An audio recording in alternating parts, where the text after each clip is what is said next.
우리는 지난 시간에 예수님께서 겟세마네에서 붙잡히셔서 밤새도록 대제사장들에게 신문을 받으셨습니다. 그러시다가 새벽녘에 주님은 이제 빌라도에게 끌려 나온 것이죠. 여러분, 대제사장들이, 유대인들이 왜 예수님을 빌라도 앞으로 끌고 나왔을까요? 그것은 바로 사내드는 공회에서 이미 우리 주님을 사형에 해당된다고 이미 그들이 판결을 하지 않았습니까? 그 판결을 이제 로마의 총독을 통해서 실제적으로 사형을 선고로 받고 또 사형을 집행해 주기를 바라는 마음으로 빌라도 앞으로 끌고 나온 것이죠. 그런데 우리가 지난주에 살펴본 것처럼 예수님이 사형을 선고를 받고 집행받기를 바라면서 자신들은 총독의 관저 속으로 들어가지 않습니다. 예수님 홀로 관저로 보내는 것이죠. 왜 그들이 자신들은 들어가지 않고 예수님 홀로 보냈을까요? 그것은 바로 유월절 잔치에 자신들은 먹고 마시기 위해서 부정한 이방인의 그 관저에는 들어가지 않고 자신들은 그 유월절 잔치에 먹고 마시기 위한 것이죠.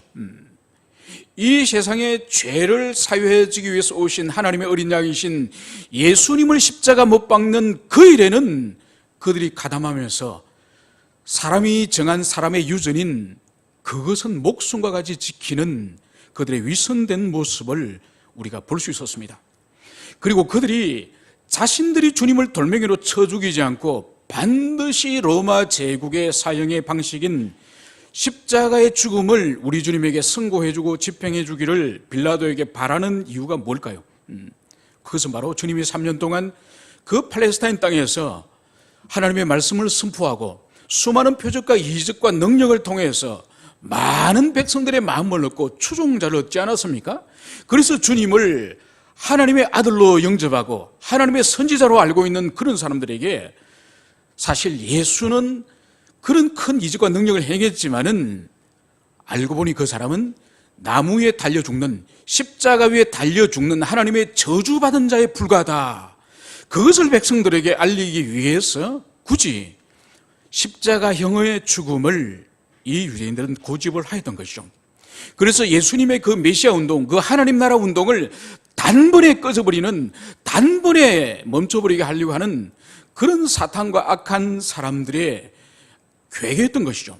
그러나 하나님께서는 이 악한 사단과 악한 자들의 이 지혜마저도 사용하셔서 하나님의 그 구속을 완성하시는 그런 하나님이신 것을 우리는 지난주에 살펴보았습니다. 우리가 33절과 35절 우리가 지난 시간에 살폈습니다만 이 두 구절 안에 바로 빌라도가 우리 예수님을 향한 두 질문이 있습니다. 그 질문이 바로 뭔가 우리가 33절에서는 예수님을 향해서 내가 유대인의 왕이냐?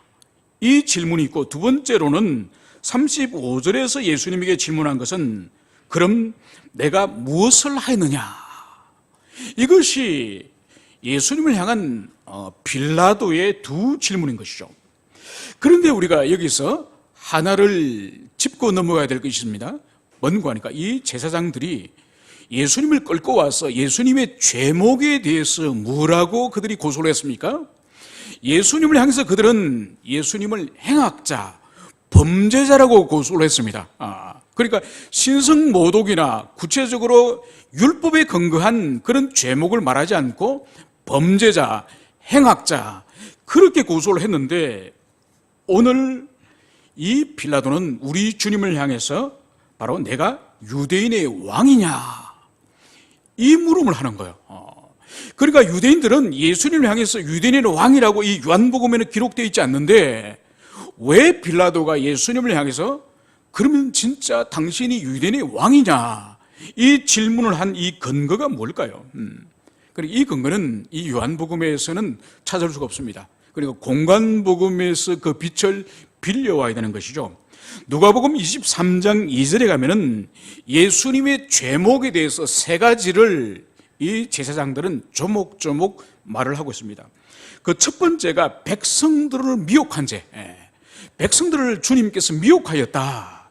두 번째로는 로마 황제에게 세금을 바치지 않기를 선동했다. 그리고 마지막 세 번째는 자칭 왕이라고 그리스도라고 스스로 칭하였다. 이 세 가지가 바로 유대인들이 예수님의 죄를 고소하는 죄목이에요. 그런데 빌라도는 이 유대 지방에 통치를 하고 질서를 관할하는 총독이지 않습니까? 그래서 이 요한복음에서는 이 세 가지 제목 가운데서 바로 유대인의 왕이라고 하는 이 죄목에 대해서 이 빌라도가 주님께 질문을 하고 있는 것이죠.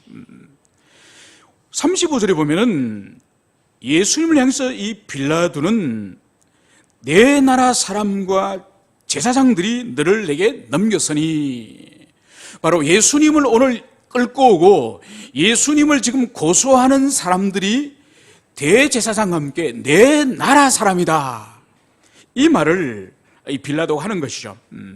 우리 성경에서 볼 때는 오늘 35절에서 빌라도가 예수님을 향해서 내 나라 사람, 이 주님의 말씀과 36절에 가면은 예수님이 자신을 향해서 내 나라, 한글로 볼 때는 똑같이 내 나라 이렇게 등장하고 있지만은 엄밀히 말해서 헬라어로는 이것이 다른 단어를 사용하고 있습니다.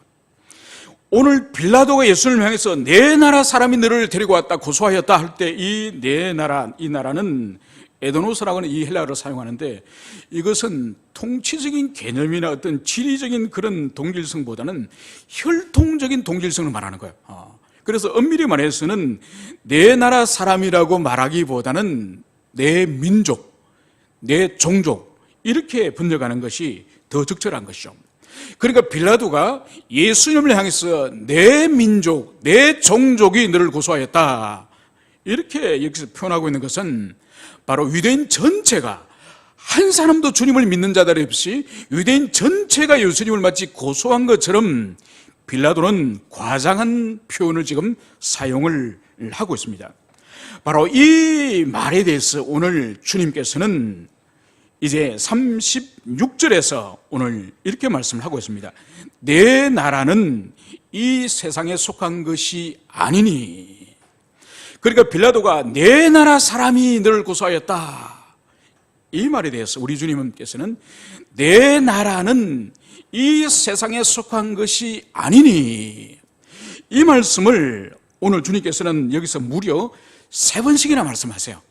내 나라와 이 세상, 여기, 이것을 이 36절 이 한 구절 안에서 무려 3번씩이나 반복하고 있는 이 모습을 볼 수 있습니다. 그러면 여기서 예수님이 예수님 나라, 당신 나라라고 하는 이 의미가 뭔지를 우리가 여기서 한번 살펴볼 필요가 있습니다. 자, 이 부분은 매우 중요한 주제이기 때문에 이 하나님의 나라에 관해서는 제가 다음에 한번 기회가 되면은 특강을 하도록 하겠습니다. 그러니까 올 우리 여름 수련회는 지금 주제가 성령론에 대해서 강의를 할 거지 않습니까? 그리고 지난 우리가 겨울 수련회 때는 하나님의 언약에 대해서 공부를 했고, 그리고 지난해 여름에는 바로 레위기의 5제사에 대해서 우리가 살펴봤죠, 그죠? 그래서 다음에 한번 기회가 되면은 이 하나님의 나라, 이것도 엄청난 방대한 주제인데 중요한 것이기 때문에 한번 요약해서라도 빠른 시간 내에 하나님의 나라에 관해서 함께 살펴보도록 하겠습니다. 이 나라라고 하는 이것은 바셀레이아. 이 바셀레이아, 이것은 이 왕국을 말합니다. 왕국. 그러니까 이 어원이 같은 것이 바로 뭔가 하니까 왕으로부터 이 왕권, 왕국, 이것이 다 한 어원으로부터 나온 것이죠. 이것은 본질이 뭔가 하니까 통치의 개념이에요. 통치. 그러니까 현재적으로 통치를 하고 있는 통치권, 그리고 통치를 받고 있는 백성, 그리고 통치가 여기서는 가장 중요한 거예요. 그래서 어떤 사람은 한 왕국이라고 말하면은 영토가 있고 백성이 있고 또 왕권이 있고 그렇게 말을 하기도 하지만은 이 세 가지 가운데서도 가장 중요한 것은 이 왕권이에요. 왕권, 통치의 통치. 그래서 여러분들이 하나님의 나라라는 이 개념을 생각할 때 제일 먼저 떠올려야 되는 것은 하나님의 통치가 현재적으로 시행되고 있는가, 현재적으로 하나님의 통치를 우리가 받고 있는가, 이 관점을 생각하는 것이 가장 중요해요. 여러분, 예수 그리스도를 믿는 사람은 누구든지 원론적으로, 원리적으로 하나님의 나라에 속해 있습니다. 우리 모두가 하나님의 나라에 원리적으로 속해 있지만은 실제적으로 속한 것은 또 다른 문제예요. 여러분, 필리핀에 가면은 필리핀의 그 남쪽에 가면은 민다나오 섬이라는 곳이 있습니다. 필리핀에는 워낙 섬이 많잖아요. 수천 개 섬이지 않습니까? 그러다 보니까 이 마닐라 중앙정부에서 나라의 통치력이 섬에 미치지 않는 섬들이 있습니다. 그 가운데 하나가 민다나오예요. 민다나오. 이 민다나오에는 누가 주로 사느냐? 이슬람 세력이 살아요. 이슬람 세력이 살면서 이 사람들은 마닐라에 있는 중앙정부하고 상관없이 자기들끼리 자치정부를 가지고 있고 또 자기들 반란 군대도 가지고 있고 세금도 자신들이 거둬요. 그러니까 완전히 중앙과 상관이 없는 통치를 받지 않고 있는 자기들 따로 노는 그런 반군 지역이 민다나오 지역이에요. 여러분, 하나님의 나라 안에서 예수를 믿음으로 말미암아서 하나님의 교회 속으로 하나님의 나라 속으로 들어오지만은 민다나오에 있는 반란군처럼 그렇게 신앙생활하는 사람도 있다는 것이죠. 그리고 하나님께 현재적으로 그 말씀과 그 진리에 순종하고 그렇게 살아가지 않는 신앙생활을 하는 사람들은 민다나오에 있는 반군과 같은 그런 신앙생활을 하는 것이죠. 그래서 하나님의 통치권이 있지만은 그 통치권을 인정하지도 않고 받아들이지 않고 순종하지도 않는 그런 신앙생활을 한다는 것이죠. 그래서 여기서 주님께서는 내 나라라고 주님께서 말씀하실 때는 가장 먼저 우리 주님의 통치, 주님의 왕권이 행사되어지는 그 통치를 먼저 생각을 해야 되고, 두 번째로는 이 하나님의 나라의 본질이 뭐냐? 통치를 받고 있는 하나님의 백성. 그래서 우리 하나님의 백성들이, 성도들 한 사람 한 사람이 하나님의 나라의 매우 중요한 요소인 것이죠. 그리고 세 번째로는 우리 성도들의 삶을 통해서 이 하나님의 통치권이 우리를 통해서 확장되어지고 우리를 통해서 실현되지 않습니까? 그죠? 그러니까 여러분들이 가정생활을 하시거나 직장생활을 하시거나 그때 여러분들이 자녀를 돌보고 자녀를 키울 때에 이 세상에서는 좋은 대학 보내고 좋은 직장 보내고 이런 것들이 자식에게 있어서는 소망이고, 그리고 직장에 가서도 내가 돈을 많이 벌고 승진을 하고 사람들에게 좋은 평판을 받고 이런 것들이 직장생활의 하나의 낙이라고 볼 수 있지 않습니까? 그죠? 그런데 그것이 아니라 바로 직장 가운데서도 내가 하는 그 일을 하나님의 말씀에 근거해서 진실하고 정직하게 하여서 다른 세상 사람들은 직장에서 부정을 행하고 나쁜 방식으로서 돈을 벌고 또 사람들에게 어떠한 그런 시기 질투를 하도록 하고 그런 인간관계에 갈등을 일으키고 거기서 자기 자신이 돋보이게 되어서 사람들 눈에 띄어서 승진을 하고 그런 권모술수를 행하지만 그런 것이 아니라 참으로 진실과 정직으로 또 사람들을 향한 인자와 자비로서 이것을 직장생활의 최고의 목표로, 최고의 목적으로 여기며 살아간다고 한다면 나를 통해서 내 직장의 그 현장이 하나님의 통치가 이루어지는 것이죠. 내 가정에도 내 자녀를 통해서, 우리 가정 집안을 통해서 하나님의 통치가 실현되는 현장이 우리 가정인 것이죠. 그러니까 하나님의 나라의 또한 중요한 개념이 바로 뭔가 하니까 하나님의 백성인 우리를 통해서 하나님의 통치가 확장되어지고 실현되어지는 그런 개념을 하나님 나라의 중요한 개념으로 우리가 이해를 해야 되는 것이죠. 그러므로 헤롯이 다스리는 왕국이거나 빌라도가 다스리는 그런 나라거나 로마의 황제가 다스리는 그런 세상 나라의 그런 권모술수와 폭력에 의해서, 힘에 의해서 다스리는 그런 나라가 아닌 은혜와 진리로 다스리는 그런 나라임을 우리 주님께서는 말씀하시는 거죠. 그래서 세상 너희들의 나라와 빌라도 너희들의 나라와 케사라 너희들의 나라와 헤롯 너희들의 나라와 내 나라는 다르다. 이것을 예수님께서 말씀을 하고 있는 거예요. 여러분, 우리에게 적용해 봅시다. 우리가 살아가는 가정과 우리가 일하는 직장과 우리와 관계되어 있는 삶의 세상의 영역들, 과연 세상 사람들의 가정과 세상 사람들의 직장이나 사업장과 다른 것이 있습니까? 정말 하나님의 은혜와 진리와 그 가운데 충만하고 그것이 통치되고 있는지 그것을 돌아보기를 축원드립니다. 이제 우리 주님께서는 바로 내 나라는 이 세상에 속한 것이 아니다고 말씀하시면서 만일 내 나라가 이 세상에 속한 것이었더라면 내 종들이 싸워 나로 유대인들에게 넘겨지지 않게 하였으리라. 이 말씀을 하시는 거예요. 그러니까 만약 주님의 나라가 이 세상에 속하여서 헤롯과 같은 나라, 또 로마의 케사라 황제 같은 그런 나라였다고 한다면은 바로 주님의 종들, 로마의 군사들이나 헤롯의 군사들처럼 주님의 종들도 유대인들과 싸워서 지금 내가 밧줄에 묶인 채로 이렇게 너희들 앞에, 너 앞에 지금 끌려오지 않았을 것이다. 이 말씀을 주님이 하시는 것이죠. 그러면 여기서 우리가 살펴볼 것은 예수님이 말씀하시는 나라가 이 세상 나라와 다른 것처럼 주님의 종, 내 종은 과연 누구를 지칭하는 것일까요? 우리가 생각해 볼 수 있는 것은 먼저 주님께서 내 종이라고 말씀하시는 이것을 주님의 12제자를 생각해 볼 수 있습니다. 그리고 좀 더 확장한다고 한다면은 주님을 왕으로 세우려고 했던, 추종했던 그 많은 추종자들을 생각해 볼 수 있는 것이죠. 그러니까 그들을 사용하여서 자신을 잡아러 온 이 사람들과 싸워서 우리 주님이 잡혀가지 않도록 하실 수 있다. 이렇게 해석을 해볼 수 있는 것이죠. 그러나 이것보다 더 정확한 것은, 더 합당한 것은 주님의 12제자이거나 주님을 왕으로 세우려고 했던 그 인간 추종자라기보다는 오늘 여기서 주님께서 내 종이라고 하는 것은 바로 마태복음 26장에서 주님이 친히 말씀하시는 원하면 언제든지 부를 수 있는 12군단에 대한 더 하늘에 많은 천사, 하늘의 천사를 지칭하는 것이 더 바람직하다고 볼 수 있는 거예요.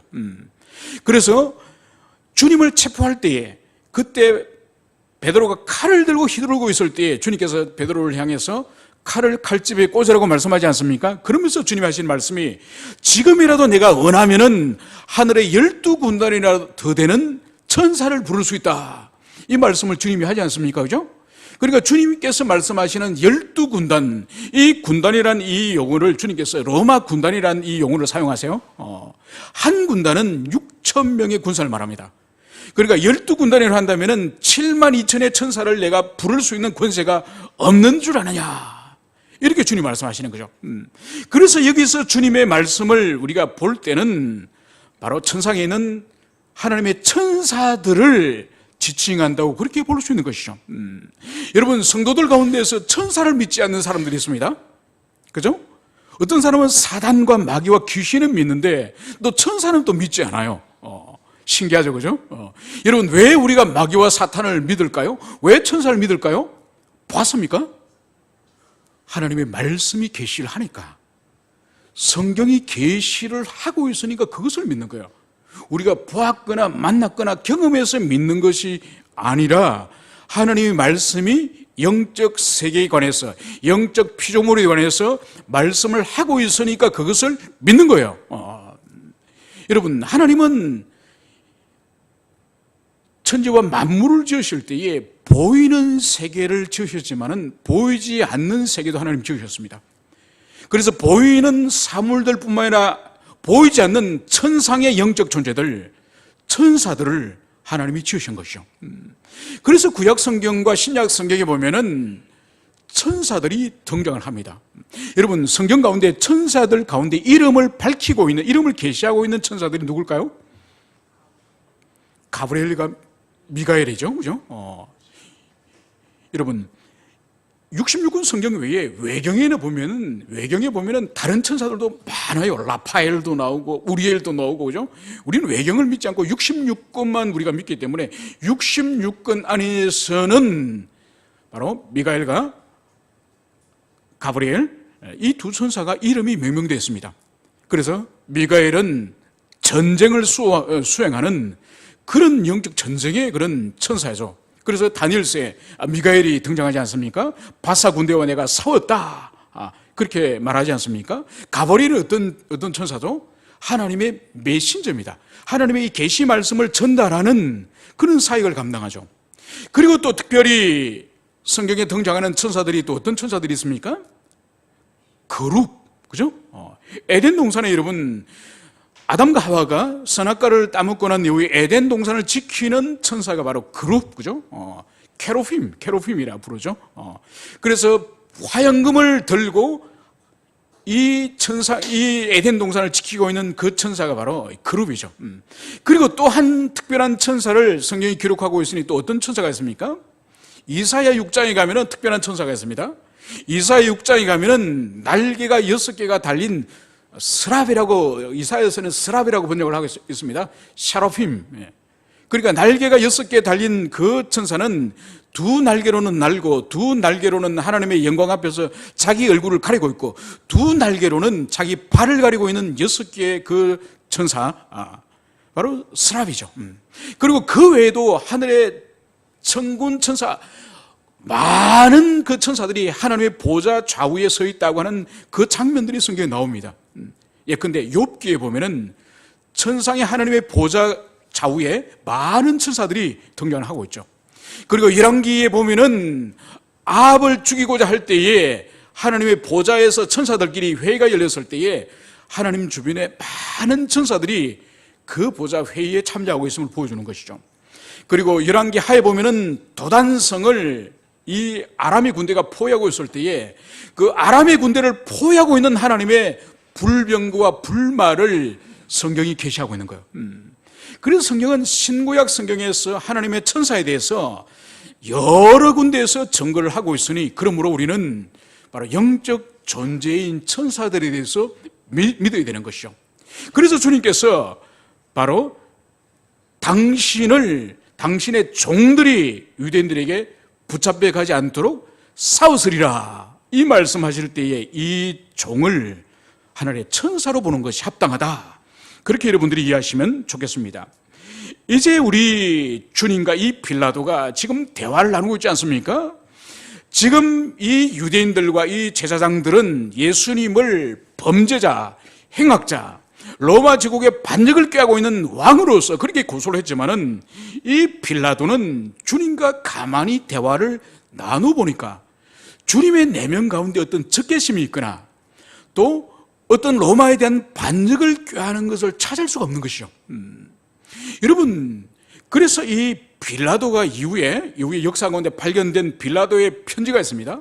빌라도가 로마 황제에게 보낸 편지 가운데에 어떤 내용이 있는가 하니까, 예수를 신문한 내용이 빌라도가 로마 황제에게 보낸 서신이 발견됐습니다.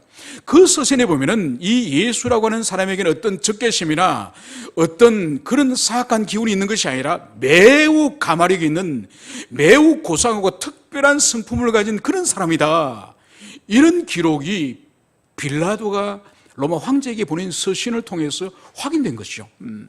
아무튼 이 빌라도는 우리 주님과 대화를 통해서 주님의 내면 가운데에서는 이 로마 제국을 뒤엎을 만한 그런 반란의 기운이나 적개심이 없다는 것을 이 빌라도는 감지한 것이죠. 그래서 오늘 이 빌라도는 37절에 보면 우리 주님을 향해서 그러면 내가 왕이 아니냐? 이 질문을 합니다. 여러분, 이 말에는 일종의 풍자적인 의미가 있는 거예요. 바로 뭔가 하니까, 유대인들이 우리 주님을 유대인의 왕으로서 또 로마 제국의 세금을 내지 않도록 선동하는, 백성을 미혹하는 그런 고소를 하였지만은, 이 짧은 시간 빌라도가 주님과 대화를 통해서 그런 것을 발견하지 못했다는 것을 볼 수 있는 것이죠. 그래서 내가 왕이 아니냐, 이 말에는 바로 유대인들의 고소가 틀렸고 주님에게는 그런 것을 발견할 수 없다고 하는 그런 이 빌라도의 고백이 이 가운데 들어있는 것이죠. 바로 빌라도 이 질문에 대해서 우리 주님께서는 37절에 보면 내 말과 같이 내가 왕이니라, 바로 우리 주님께서는 이제 당신이 왕이심을 빌라도에게 명백하게 오늘 최초로 드러내는 장면이라고 볼 수 있습니다. 여러분들이 사복음서를 여러분 보시면은 예수님이 초기부터 그리고 사역의 마지막 순간이 되기까지 당신의 메시아됨을 철저하게 그것을 사람들이 알리지 못하도록 가리셨어요. 그래서 심지어 제자들에게도 마태복음 16장에 가면은 너희들은 내가 누구를 아느냐, 이렇게 주님이 물어봤을 때에 베드로가 주님의 질문에 대해서 정확히 답을 하지 않습니까? 주님은 살아계신 하나님의 아들이시니다. 이 신앙 고백을 하고 나니까 주님께서 이 베드로를 칭찬해 주신 이후에 무엇을 말씀했습니까? 그것을 세상 사람들에게는 알리지 말라, 이 말씀을 하셨어요. 그리고 주님이 병자를 고치시거나 어떤 환자를 치유하셨을 때에 그 병자가 회복되어지고 갈 때마다 반드시 사람들에게 나를 알리지 말라, 이 말씀을 주님이 당부를 하셨습니다. 그런데 여러분, 그렇게 숨기시다가 주님께서 우리가 지난번에 살펴본 것처럼 안나스의 법정, 그리고 가야바의 법정에 가서는 우리 주님이 드디어 당신의 그리스도 되심을, 메시아 되심을 드디어 드러내신 거죠. 그래서 제사장들이 너가 찬송받으실 그분의 아들이냐, 아니면 하나님의 아들이냐, 그리스도냐, 이 질문에 대해서 우리 주님이 어떻게 대답을 하셨습니까? 바로 당신이 메시아됨을 그대로 말씀하셨죠. 그래서 내가 장차 하나님의 보좌 우편에 앉을 것을 너희들이 볼 것이고 내가 구름 타고 오는 것을 너희들이 볼 것이다, 이 말을 담대하게 사내들인 공회에서 주님이 선포해 버리신 거죠. 그래서 당신의 메시아됨을 사내들인 공회에서 선포하셨고 오늘 빌라도에게 내가 왕이니라, 이 말씀을 주님이 하신 거죠. 그래서 그동안 감추셨던 당신의 왕되심, 당신의 그리스도 되심을 드디어 주님께서는 드러내셨으니 이것은 바로 주님께서 당신의 구속의 그 역사, 그 십자가 사건을 이루실 때가 되었음을 오늘 여기서 나타내셨음을 볼 수가 있습니다. 여러분, 요한복음 2장에서는 예수님의 어머니 마리아가 가나의 혼인잔치에서 포도주가 다 떨어지고 나서 마리아는 예수님에게 다가와서 포도주가 떨어졌다고 포도주 문제를 해결해 달라고 요청을 합니다. 그때 우리 주님 뭘 말씀하시죠? 내 때가 아직 이르지 아니하였습니다. 사역의 초기 때만 하더라도 내 때가 이르지 않았다고 말씀하셨어요. 그런데 여러분, 요한복음 12장에 가면 6월절이 다가오고 있을 때에, 마지막 6월절이 다가오고 있을 때에 많은 순례자들이 예루살렘으로 옵니다. 그 순례자들 무리 가운데에 헬라인들이 예수님을 만나러 찾아온 것이죠. 그래서 이방인 헬라인이 예수님을 만나러 찾아와서 예수님 제자들에게 주님을 만날 수 있도록 해 주십시오, 이 요청을 합니다. 바로 그때 제자들이 예수님을 찾아와서 헬라인들이 우리 주님을 만나기를 원합니다, 이 말을 할 때에 우리 주님께서 어떤 대답을 하셨죠? 드디어 인자가 영광을 얻을 때가 왔도다. 이 말씀은 뭔가요? 영광을 얻을 때가 뭐죠? 바로 당신이 십자가에서 못 박혀서 죽으시고 구속을 완성하심으로 이제 드디어 하나님 아버지께 영광을 돌릴 때가 되었다, 이 의미를 말씀하시는 거죠. 그러면서 주님께서는 한때는 내 때가 아직 아닙니다, 그러신 분께서 드디어 영광을 얻을 때가 되었습니다, 이 말씀을 주님께서 하시는 것이죠. 그래서 오늘 여기에서도 이 빌라도를 향해서 당신의 왕되심, 당신의 그리스도 되심을 명백하게 오늘 드러내셨음을, 그것을 보여주고 있습니다. 그러면서 주님께서는 당신의 왕되심을 더 부연하여서 설명하고 있으니 그것이 바로 내가 이를 위하여 태어났으며 이를 위하여 세상에 왔나니, 바로 당신이 왕되심을 드러내기 위해서 이 세상에 태어나셨고 왕되심을 드러내기 위해서 이 세상에 오셨다, 이 말씀을 주님께서 여기서 하고 있는 거예요. 여러분, 우리가 믿는 성경의 이 영감설은 그 가운데 하나가 축자적인 영감설이에요. 그러니까 우리가 성경은 이 성경 전체가 유기적으로 영감되었고 또 완전한 영감이었고, 그리고 또 마지막 하나가 축자적인 영감, 이것이 우리가 성경에 관한 성경의 영감설이에요. 그러니까 축자적인 영감설의 내용이 뭐죠? 하나님께서 요한이나 마태나 마가나 누가나 성경의 기록자에게 한 단어 한 단어, 한 문장 한 문장을 기록할 때도 그 성경 기록자가 임의로 자기 마음대로 자유대로 기록하는 것이 아니라 바로 그 사람의 내면의 인식과 그 사람의 영혼과 심령을 성령께서 감독하셔서 한 단어 한 단어를 기록하게 하셨다는 것이 바로 축자적 영감설이에요. 그래서 한 단어 한 단어에 의미가 있음을, 그것을 우리가 믿어야 되는 것이요. 여기서 예수님께서 내가 이를 위해서 태어났으며 이를 위해서 세상에 왔나니, 여러분 예수님이 이를 위해서 내가 왔다 또는 내가 태어났다 한번 이렇게 말씀하셔도 될 텐데, 주님이 이를 위해서 말씀하시면서 두 동사를 사용하세요. 그 동사가 뭐죠? 태어났다 그리고 왔다, 이 동사를 사용하는 거예요. 여러분 여기에는 의미가 있다는 것이죠. 무슨 의미가 있느냐? 태어났나니, 이것의 의미는 바로 뭔가 육체적인 출생을 말해요. 모태로부터 육체적으로 출생했다는 그런 의미를 가지고 있는 것이고, 그리고 왔으며, 이것은 육체로부터 출생하는 것이 아니라 이미 과거 이전에도 존재하였던 존재가 현재 이곳으로 온 것을 말하는 거예요. 이것은 뭘 말하는 거니까, 예수님께서 영원전부터 하나님으로 계셨던, 선지하시는 하나님으로 계셨던 그분이 이 세상에서 하나님으로 오신 걸 말하는 거예요. 영원전 하나님이셨던 그분이 이 세상에 하나님으로 오신 거예요.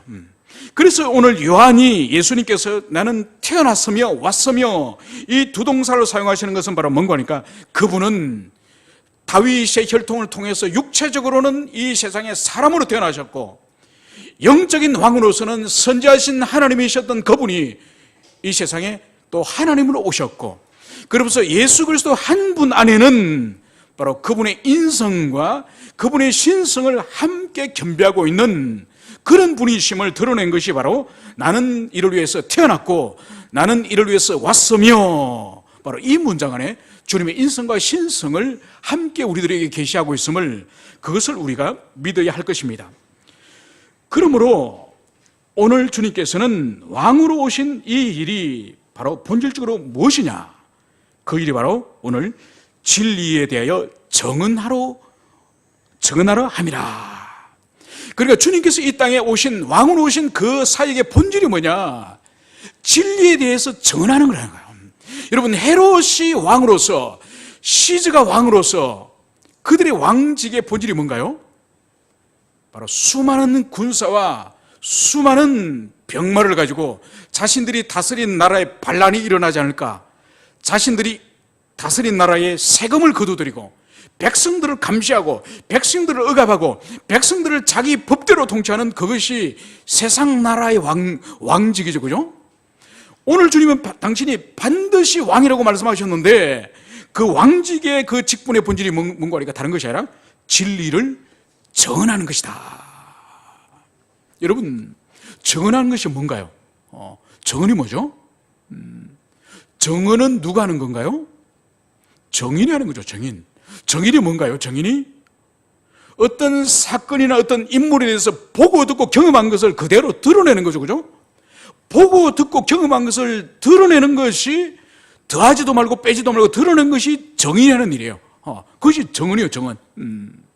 바로 그리스도 예수는 천상에서 영원전부터 하나님 아버지와 계셨기 때문에 자신이 영원전부터 함께 거하였던 그 하나님을 이 세상 가운데 와서 그 하나님을 드러내는 것이 바로 정인이신 예수님의 정언사역이에요. 정언사역. 여러분 주님이 여기서 정언하는 것은 다른 것이 아니라 진리예요. 진리. 여러분 진리가 뭘까요? 성경 가운데서, 신약 성경에서 진리라는 단어가 집중적으로 사용됩니다. 그 가운데서 요한이 기록한 요한서신과 요한복음 안에서, 다른 신약 성경에서는 거의 진리라는 단어가 나오지 않지만은 요한이 집중적으로 사용해요. 여러분 이 진리는 예수님 자신을 지칭하는 거예요. 그래서 예수님이 내가 곧 길이요 진리요 생명이니 나로 말미암지 않고는 하나님 아버지께 올 자가 없느니라. 그러니까 이 진리는 예수님 자신을 말하는 거예요. 그러니까 예수님이 이 세상에 오셔서 예수님 자신을 증거하는 것이 바로 하나님 아버지를 증거하는 거예요. 여러분 주님의 사역은 다른 것이 아니에요. 특히 요한이 주님이 증거하는 것이 바로 진리라는 것을 여기서 말씀을 하는 이유를 우리가 또 한 번 이해해야 되는 것이 바로 뭔가 하니까, 이 진리 알레데이아. 그러니까 요한의 그 시대는 영지주의가 왕성하게 교회를 위협하고 있어요. 이단 영지주의가. 이 영지주의자들이 이들이 목숨처럼 여기는 것은 신비로운 지식, 영지지 않습니까? 영지, 그노시스.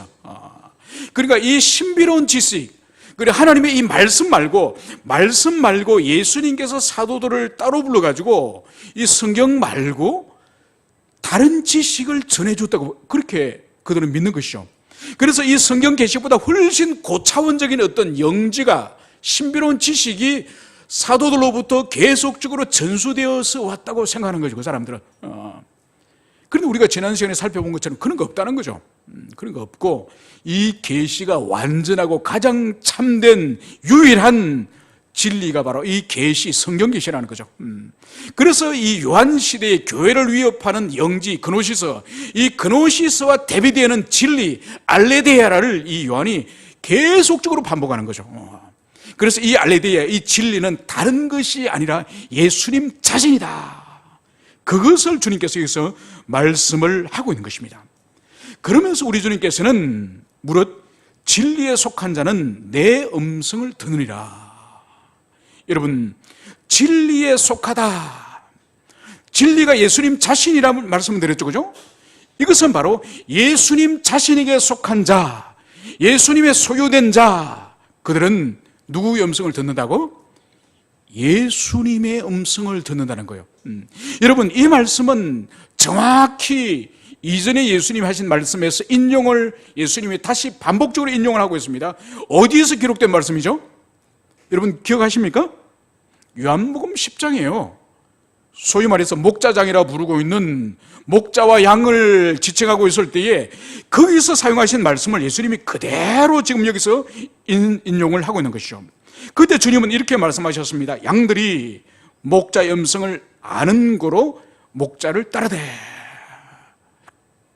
바로 양들은 목자의 음성을 알기 때문에 그 목자의 음성을 듣고 그 목자를 따른다고 예수님께서 요한복음 10장에서 반복을 여러 번 반복을 하셨습니다.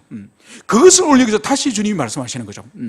주님의 사역의 본질은 진리를 증언하는 그 사역이고, 그 진리를 증언할 때에 바로 진리에 속한 자, 예수님에게 속한 자는 그 진리에 대해서 감각을 가지고 있기 때문에 바로 그 음성을 오늘 듣는다, 이 말씀을 여기서 하고 있습니다. 여러분, 다시 우리가 요한복음을 잠깐만 다시 상고를 하면은 거기서 히브리적인 그 유대적인 그 문화를 주님이 사용하여서 당신의 제자들과 주님의 관계를 말씀하고 있지 않습니까? 그죠? 그러니까 히브리 그 문화에서는, 농경 문화에서는 양들을 가정들마다 양들을 칩니다. 그런데 양들을 들판에 풀어놓으면은 양들이 어느 집 양인지 몰라요. 그죠? 모릅니다. 그런데 신기한 거는 사람들이 볼 때는 수백 마리가 섞여 있으면은 누구 양인지 모르지만은 양은 자기 주인이 누군지 아는 거예요. 어떻게 알죠? 목소리를 듣고 하는 목소리를.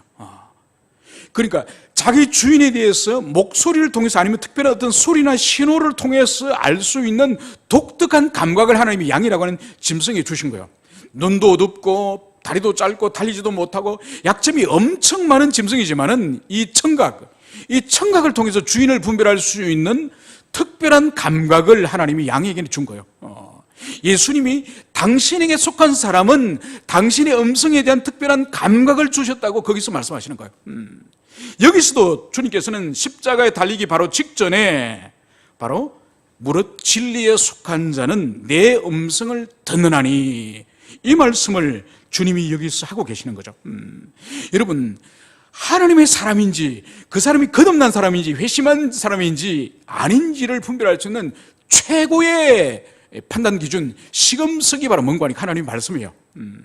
그 사람이 말씀에 대한 감각이 있느냐, 말씀에 대한 욕구가 있느냐, 말씀에 대한 열정이 있느냐, 말씀에 대해 순종하는 반응이 있느냐, 그 사람이 하나님의 사람인지 아닌지를 보여주는 정확한 시금석은 바로 오늘 주님이 친히 말씀하시는 것처럼 진리에 속한 자는 내 음성을 듣나니, 예수님에 속한 사람은 예수님의 말씀, 즉 하나님의 이 말씀에 대해서 감각을 가지는 거예요. 여러분, 하나님의 교회 안에서 특별히 말씀의 욕구가 현저하게 없는 사람들을 가끔 볼 수 있습니다. 하나님의 말씀에 대한 그 진리에 대한 욕구가 없는 사람을 볼 수 있다니까요. 여러분, 여기는 두 종류 사람들이 있습니다. 예전에는 말씀에 대한 강렬한 욕구를 가지고 있었는데 지금 없는 사람, 이런 사람을 뭐라 그러죠? 영적 침체에 빠진 사람이죠. 영혼이 지금 병들어 있는 사람이죠. 뒤로 물러내는 사람입니다. 한때는 왕성한 진리에 대한 욕구를 가지고 있고 그 하나님의 뜻을 알고 싶고 깨닫고 싶고, 그래서 끊임없이 성경을 끼고 살고 그 하나님의 그 말씀을 깨닫고 거기에 맞춰서 삶을 살고 싶은 그런 욕구로 가득 찬 그런 사람인데, 언제부터인가 하나님의 말씀으로부터 멀어져 버리고 관심이 없고 그런 영적인 그런 권태가 가지고 있는 그런 사람들이 있습니다. 여러분, 제가 가끔씩 예화로 듭니다만 제가 당뇨병이 있지 않습니까? 이 당뇨병이 이게 참 여름 되면 더 고약합니다. 뭐가 고약하냐? 식욕이 없는 거예요. 그럼 배는 고파요. 배는 고파서 힘은 없는데 먹기는 싫어. 뭐죠 이게? 이 질병의 정상이에요. 질병의 정상. 그죠? 배고프면은 먹고 싶은 강렬한 식욕이 일어나는 것이 자연스러운 현상이지 않습니까? 그죠? 그러니까 건강한 사람 보세요. 자녀들 키울 때에 중학생, 고등학생 때 어떡합니까?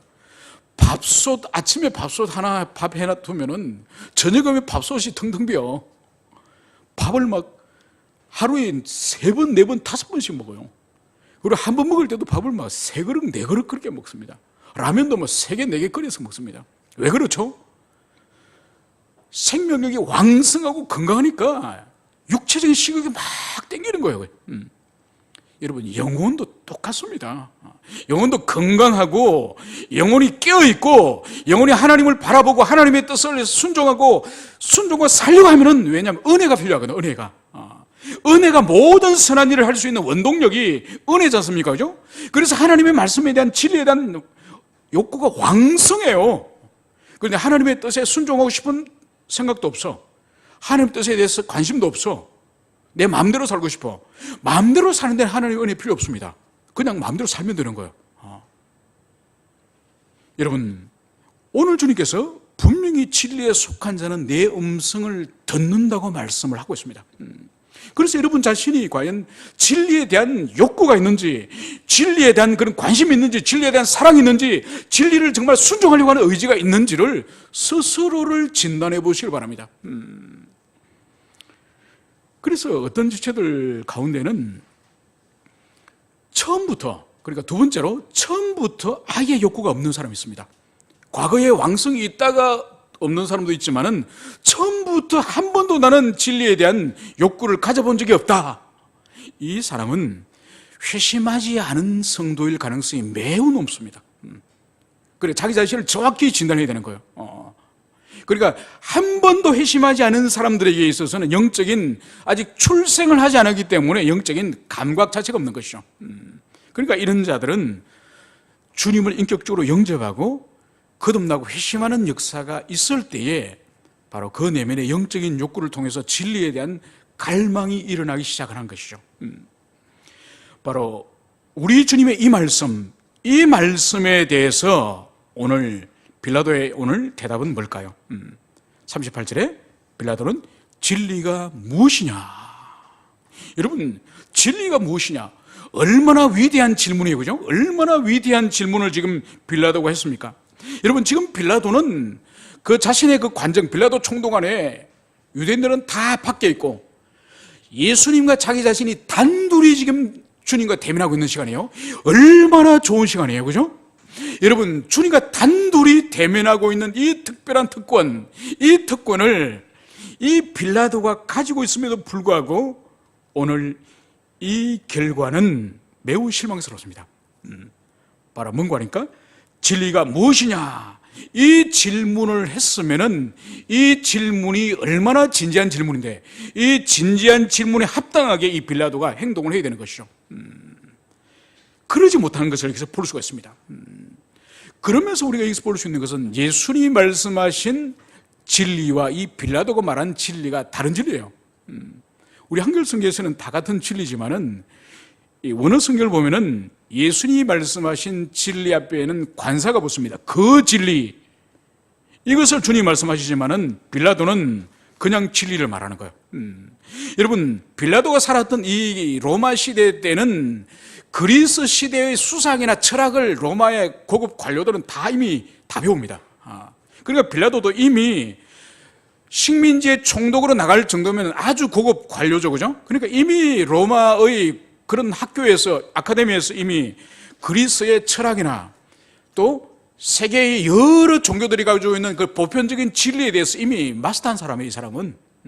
그러니까 예수님은 그 진리를, 유일한 우리를 구원을 얻게 하고 하나님 아버지께로 인도하는 그 진리를 주님 말씀하시는데, 이 빌라도는 보편적인 진리를 지금 말하고 있는 거예요.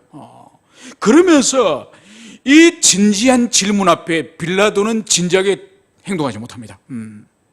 바로 뭔가 하니까 주님을 향해서는 진리가 무엇이냐 이 질문을 하고 주님의 답변을 기다리지 않고 유대인들에게 나가는 것을 봅니다. 여러분, 격언 가운데에 소중한 것은 소중하게 다루라, 이런 격언이 있습니다. 바로 뭔가 하니까 중요한 문제는 중요하게 다룰 줄 알아야 된다는 거죠. 여러분, 중요하지 않는 것은 또 가볍게 다룰 줄 알아야 되는 거죠. 여러분, 우리 인생에 있어서도 정말 본질적이고 중요한 것을 가볍게 다루거나 아니면 가볍게 다루고 그냥 넘겨도 될 일을 가지고 목숨을 거는 그런 사람들 볼 수 있지 않습니까? 그죠? 그런 사람을 어떤 사람이 부르죠? 어리석은 사람이 부르죠. 어리석은 사람. 바로 오늘 빌라도가 그런 거예요. 주님을 향해서 진리가 무엇이냐고 질문했으면 주님의 입술에서 진리가 무엇이다, 이 답이 떨어질 때까지 빌라도는 기다려야죠. 왜냐하면 진리는 자기 영혼에 관련되는 문제고 영원한 생명과 관련되는 문제이기 때문에 이 소중한 문제를 빌라도는 가볍게 오늘 다루는 것을 볼 수 있습니다. 그래서 자신의 구원의 문제가 허무하게 날아가 버리는 것을 여기서 볼 수가 있는 것이죠. 오늘 드디어 이 질문을 하고 난 이후에 오늘 38절 이후에 보면은 이 빌라도는 유대인들에게 이제 나가서 하는 말이, 나는 그에게 아무 잘못도 찾지 못하였노라. 이 짧은 시간 동안에 주님과 빌라도가 대화를 통해서 이 빌라도에게 있어서는 우리 주님에게 반란의 어떠한 그런 기운도 발견하지 못한 거죠. 그래서 자신을 고소한 이 고소자들에게 나는 그에게 아무 죄도 발견하지 못하였노라. 그러니까 로마 법 체계상으로 볼 때는 우리 주님은 무죄다, 이것을 여기서 빌라도는 말하고 있는 것이죠. 그러면서 빌라도는 한 가지 생각을 합니다. 이 무죄인, 허물을 찾아볼 수 없는, 죄가 없는 이 예수를 어떻게 하면 놓아줄까, 그것을 생각하는 것이 바로 뭔가 하니까 오늘 39절에 보면은 유월절을 맞이하여서 죄인 한 명을 방면하는 그 관례를 오늘 빌라도는 말하면서 너희는 내가 유대인의 왕을 너희에게 놓아주기를 원하느냐, 이 질문을 하는 거죠. 그러니까 대제사장들에게 명절마다 유월절마다 한 명씩 석방해주는 그 죄인, 바로 유대인의 왕 예수를 내가 너희들에게 놓아주기를 원하느냐, 이 질문을 하는 것이죠. 여러분, 이 질문을 하는 거 볼 때에 이 빌라도는 그렇게 정치적인 그런 지략이 있는 그런 인물은 아닌 것 같아요. 그죠? 그러니까 아주 쉽게 놓아주기를 원하느냐 그러면 예스 아니면 노죠, 그죠? 그런데 이 빌라도는 너무 순진했던 것이죠.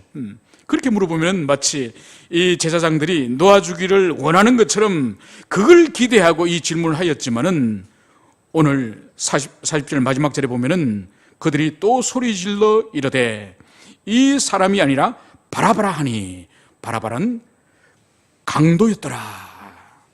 여러분, 이 빌라도는 예수님을 어떻게 하면 놓아줄까를 고민하면서 이 유월절 맞이하여서 주님을 놓아주려고 그들을 설득했지만은 이들의 입에서 나온 대답은 뭔가요? 바라바예요, 바라바.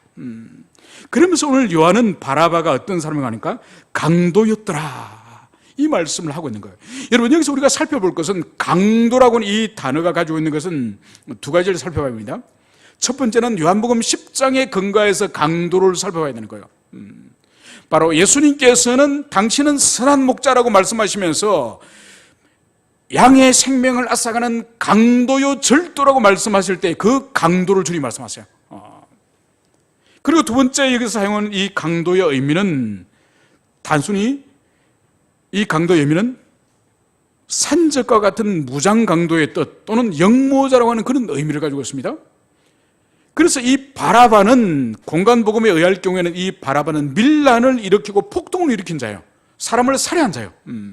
그리고 이 바라바는 추측하건대 이 사람은 바로 그 시대의 열심당원 샬롯다운이라고 봅니다. 결국은 이 빌라도의 이 요청은 뭔가요? 너희들이 참된 목자이신 그리스도를 내가 놔줄까? 이 질문했을 때에 이 유대인들의 요청은 바로 뭔가요? 참된 목자가 아니라 강도를 놓아달라. 우리는 강도를 원한다. 여러분, 이것이 바로 이 시대의 바리새인들과 제사장들과 유대인들의 심령이 과연 참된 목자로서 이 세상에 하나님의 아들로 오신 그분을 영접할 마음이 되어 있느냐, 아니면은 강도를 따르는 그런 양들인가, 이것을 결정적으로 보여주는 장면이 바로 이들이 우리는 바라바를 원합니다. 이들의 외침을 통해서 이들이 어디에 속해 있는지, 그들의 영혼이 어디에 속해 있는지 그것을 정확히 보여주는 장면이 이들의 자기 입으로 자신들이 진리에 속해 있지 않으므로 바로 주님의 음성을 듣지 못하고 오히려 강도를 원하고 있다는 것을 여기서 보여주는 거예요. 이제 말씀을 정리하고자 합니다.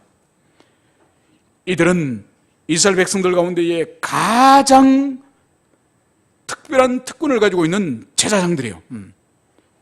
그러므로 백성들을 하나님 앞으로 인도해야 되는 그런 엄중한 지위에 있고 그런 하나님께서 권능을 그들에게 주셨지만은 이들이 원하고 선택한 것은 참된 목자이신 그리스도가 아니라 양의 생명을 빼앗고 앗아가는 강도 바라바를 그들이 원했던 것처럼 오늘 우리도 마찬가지예요. 우리가 하나님을 섬기고 우리가 하나님의 일을 한다고 우리가 이리저리 뛰어다니지만은 정작 우리가 하나님에 속하였는지 안 속하였는지는 다른 거 볼 필요 없어요. 주님이 친히 말씀하시는 진리에 속한 자는 내 음성을 듣는도다. 우리 자신이 날마다 주님의 음성, 하나님의 말씀을 듣고 그 말씀을 청종하고 말씀에 속한 자인지 그것을 바라보면은 우리가 과연 하나님의 사람인지 그리스도께 속하였는지 그것이 드러나는 거예요. 날마다 우리 주님이 오늘 친히 말씀하셨던 주님의 음성을 듣는 우리 모두가 되었으면 좋겠습니다. 함께 기도하시겠습니다.